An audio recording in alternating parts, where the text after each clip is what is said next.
No, I'm just kidding. Alright. Ground point there. This hooks to here.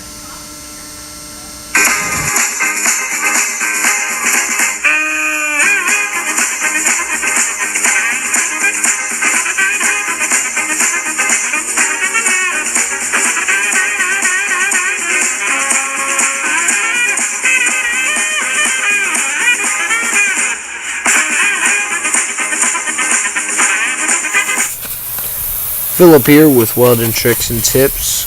What you just saw was me setting up a carbon arc. Struggled a little with the air compressor, but got Mr. Patterson, advisor, to help me out.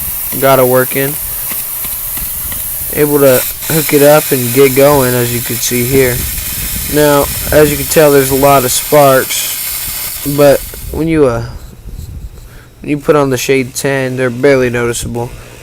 They're a little dangerous though, bigger than normal size spark, because not just sparks, it's a piece of molten metal that carbon arc's air jets are using to shoot right out of that gap you're trying to gouge over those crappy welds or corroded or damaged areas. Now when you want to do it though, you want to make sure you have all the safety equipment you need. You got your long pants, long sleeves, welding gloves, Z87 approved glasses, maybe a welding cap, welding hood, all that stuff, closed-toed shoes. Now in my opinion, this is probably the hardest tool to use.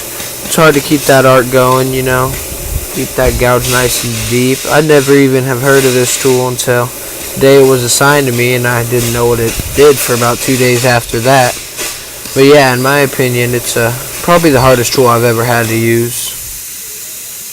Holy shit, those sparks coming off of that.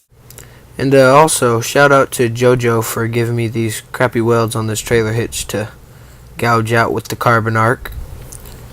That's pretty much it for this. Just run it like a normal 7018 electrode, let it kind of push itself. It'll do all the work for you. Just keep it nice and deep and keep that uniform, and you should just do all right. Gouge out whatever you need. And last but not least, shout out to all my boys in Ripon Fabrication.